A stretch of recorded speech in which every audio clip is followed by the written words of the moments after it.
दोस्तों, माफ़ी चाहती हूँ। वीडियो आने में थोड़ी देरी हो गई। कब इम्तिहान ख़त्म हुआ और कब साल, कुछ भी तो पता नहीं चला। स्कूल ख़त्म होते होते अब महसूस मोहब्बत में रवानगी तो आ गई थी, लेकिन अभी भी खुलकर इजहार नहीं हुआ था। बस एहसास ही थे एक दूसरे के लिए जो दोनों महसूस कर सकते थे, पर उन्हें शब्दों में बयां करना दोनों को ही नहीं आता था। स्कूल की पढ़ाई अब ख़त्म हो चुकी थी और अब रोहित आगे पढ़ाई करने के लिए शहर आ गया था। बड़े अरमान थे उसके कि जल्दी से जल्दी पढ़ाई ख़त्म करके अपने पैरों पे खड़ा होना है और फिर तारा का हाथ मांगने शान से जाएगा। इसलिए अभी तक उसने अपने मुंह से कभी इजहार नहीं किया था कि वह उसके लिए वक्त का इंतज़ार करेगी। सुनो, मेरा दाखिला शहर के कॉलेज में हो गया है। जाने से पहले जब रोहित तारा से पानी भरते समय मिला तो खुद को रोक नहीं सका बताने से। वो चाहता तो बहुत कुछ कहना था, पर जुबान के साथ नहीं दिया। दिल में चाहत तो थी कि पूछी, मेरा इंतज़ार करोगी ना, कभी भूल तो नहीं जाओगी ना। उसे भरोसा देना चाहता थे कि उसे अपना बनाने के लिए जल्दी ही लौटेगा, पर कहा कुछ भी नहीं पाया। तारा भी मुख बनकर सुनती रही और आँखों से उसका चेहरा देखती रही, जैसे पता नहीं दोबारा ये मौका मिले या ना मिले। हज़ारों सवाल दिल में थे, पर जुबां मांगे भी तो क्या, किस अधिकार से कहे। आज तक जो रोहित ने कभी उससे कुछ कहा भी तो नहीं था। रोहित भी आज नज़र भर कर तारा का चेहरा अपने दिल में बसा लेना चाहता था। इसलिए आज पहली बार उसने बिना झेप या नज़रें चुराए उसका चेहरा निहारता रहा। ना कस्में हैं, ना रस्में हैं, ना सिकवे हैं, ना वादे हैं। एक सूरत भोली भाली सी, दो नैना सीधे साधे हैं। ऐसी ही रूप ख्यालों में था जैसा मैंने सोचा था। हाँ, तुम बिल्कुल वैसी हो जैसा मैंने सोचा था। चाँद सी महबूबा हो मेरी, कब ऐसा मैंने सोचा था। हाँ, तुम बिल्कुल वैसी हो जैसा मैंने सोचा था। जब जाने का वक्त आया तो तारा ने भावपूर्वक में बढ़कर रोहित का हाथ थाम लिया, जैसे उसका सब कुछ उसके छीनने वाला हो और वो उसे बचाने की आखिरी कोशिश कर रही हो। रोहित ने पलटकर तारा को देखा तो उसकी आंखों में आंसुओं का समुंदर हिलोर मार रहा था, जो कभी भी बांध तोड़कर सब कुछ बह ले जाने का तात्पर्य। उसके आंसू रोहित को कमज़ोर कर रहे थे। एक पल को तो वो भी बहक और बढ़कर उसे गले से लगा लेना चाहता था, पर तारा ने तभी उसका हाथ छोड़ दिया और 2 कदम पीछे हट गई। दोनों ने अपनी भावनाओं पर काबू पा लिया था और अब अपने घरों को लौट चले थे। रोहित किसी तरह के झूठे वादे नहीं करना चाहता था, कोई हवाई किला नहीं बनाना चाहता था। वो चाहता था हकीकत की ठोस धरातल के साथ तारा से मिले। उसे धरातल पर वो अपना और तारा का ख्वाबों का आशियाना बनाना चाहता था।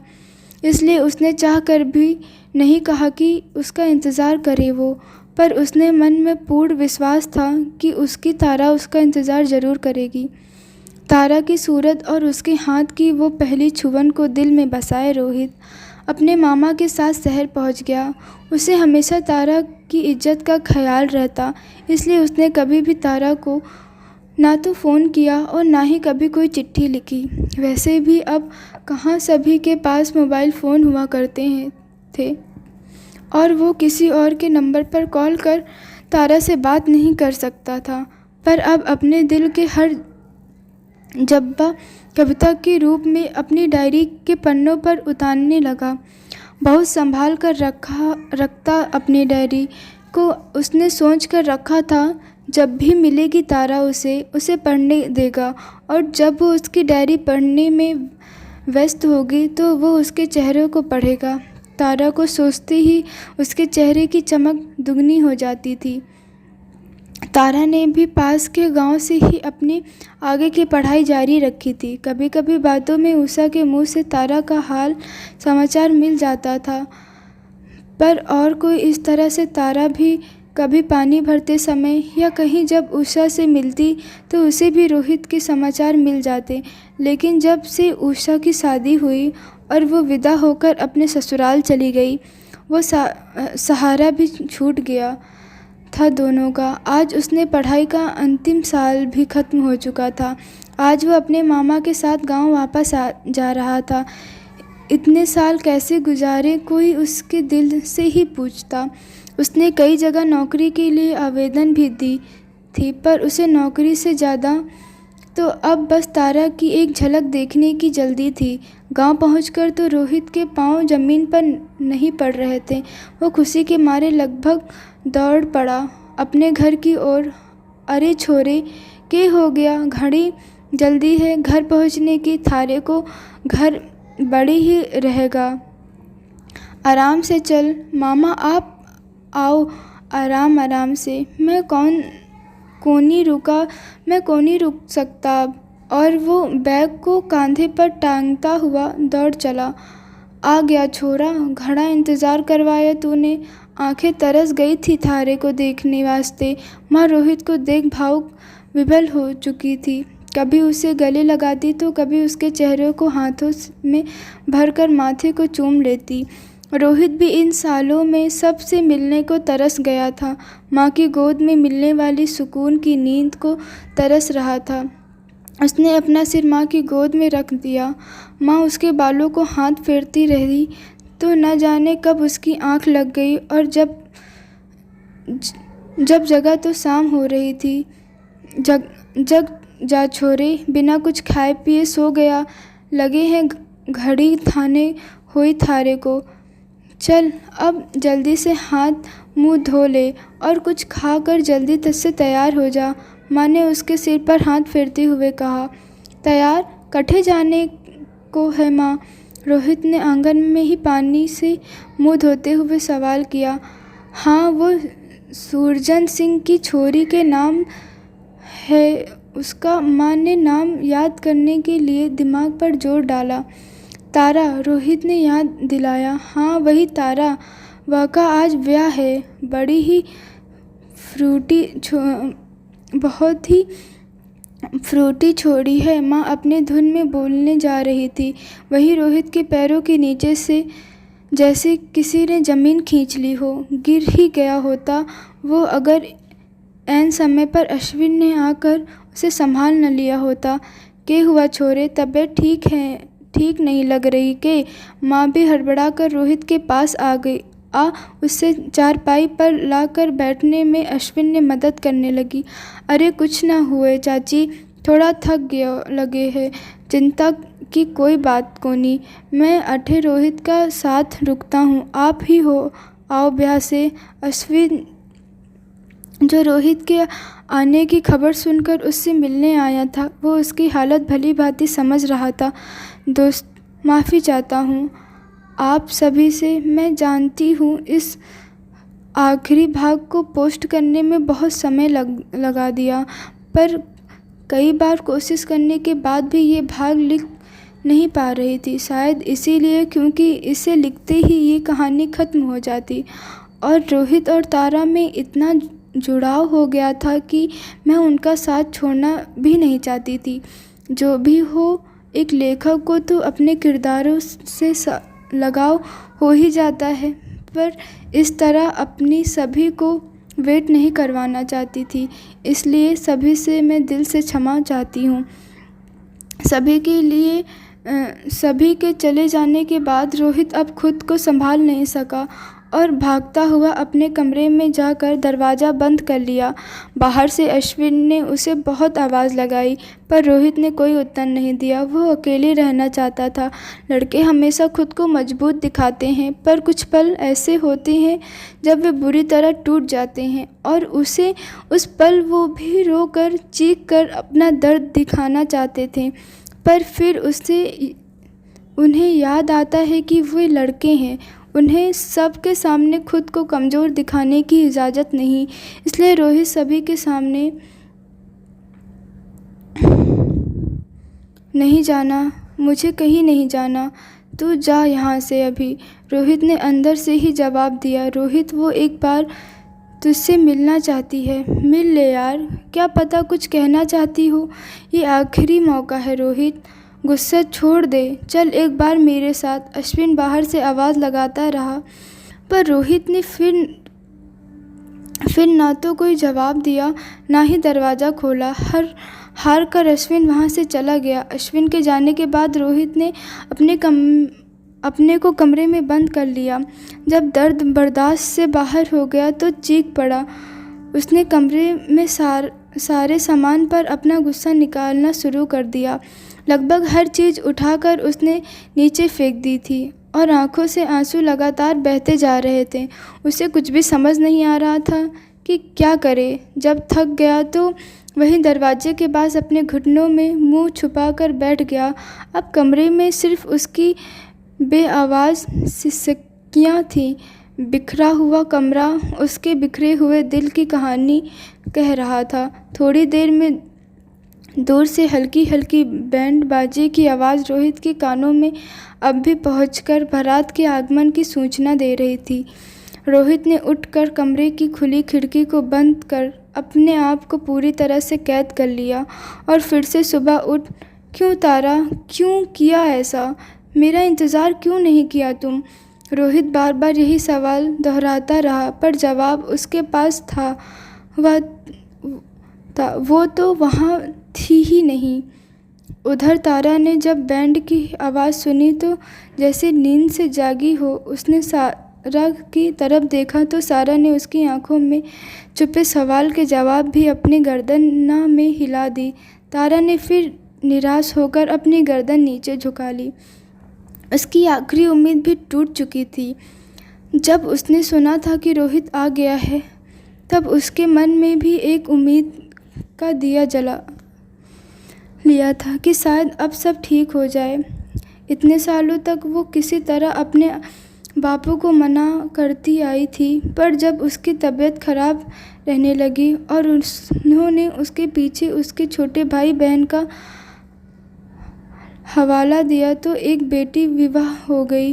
पारिवारिक स्थिति भी कोई खास अच्छी नहीं थी और बीमार पिता अपनी रहते अपनी जिम्मेदारी पूरी करना को आतुर था, तो उसके सामने एक बेटी विवाह हो गई थी और किस विश्वास पर वो और रोकती अपने पिता को।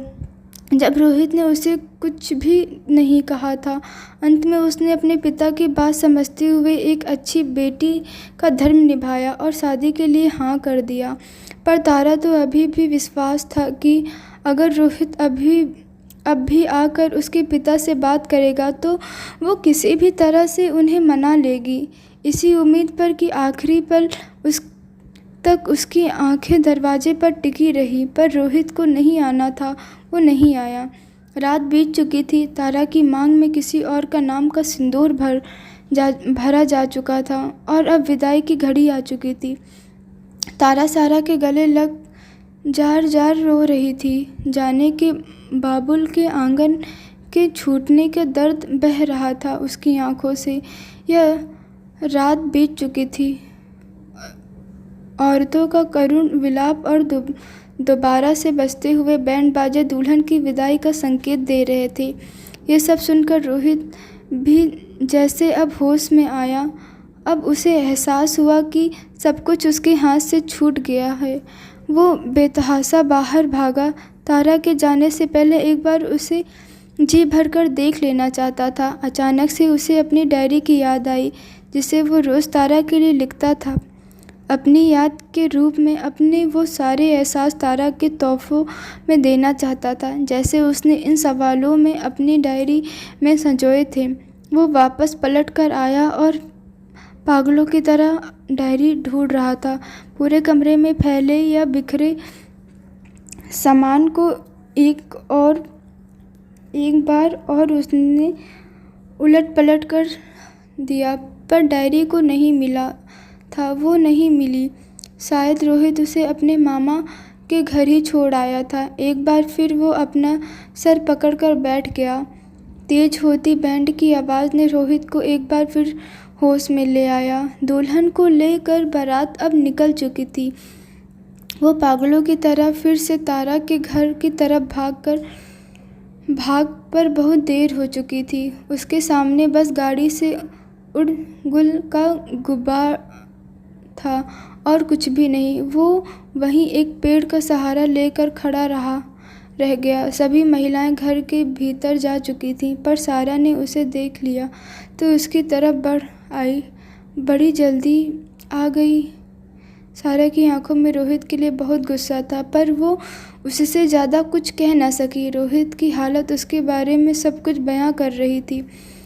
इस तरह एक महसूस प्रेम कहानी शुरू होने से पहले ही मुरझा चुकी थी। शादी के बाद तारा पहली बार जब अपने मायके आई तो रोहित से उसकी मुलाकात हुई। कैसी हो तारा? अच्छी हो, तुम कहो। तुम खुश तो हो ना? क्या करोगे जानकर? तारा, मैं अब भी तुम्हारा इंतज़ार कर रहा हूँ। लौट आओ मेरे पास। अब सब कुछ ख़त्म हो गया है। मैं ऐसा कुछ भी नहीं करूँगी। बहुत इंतज़ार किया था तुम्हारा, पर तुम आए नहीं। अब मैं आगे बढ़ चुकी हूँ और लौट नहीं सकती। तुम भी अपने जीवन में आगे बढ़ जाओ। दुआ करूँगी तुम हमेशा खुश रहो। दोनों के दर्द आंसू बनकर दोनों की आंखों से बह रहे थे। रोहित ने जाती हुई तारा के हाथ में अपना फ़ोन नंबर थमा दिया। जीवन में कभी भी मेरी ज़रूरत पड़ी तो याद करना, हमेशा अपने साथ पाओगी। दिया। जीवन धीरे धीरे तारा का मायके आना कम हो चला था। तारा जब भी परेशान होती और पति और घर वालों से छुपकर रोहित को फ़ोन करती। रोहित तो कुछ कर नहीं सकता था, पर उसकी बातों को धैर्य से सुनता और उसे संभालता। तारा भी बस अपनी बात कह अपने मन का गुबार निकाल कर फ़ोन रख देती। अक्सर रोहित का हालचाल पूछना भी भूल जाती। तारा का फ़ोन साल 6 महीने में एक बार कभी आता और रोहित उस पल का बेसब्री से इंतज़ार करता। वो कभी अपनी तरफ से फ़ोन नहीं करता, क्योंकि उससे तारा को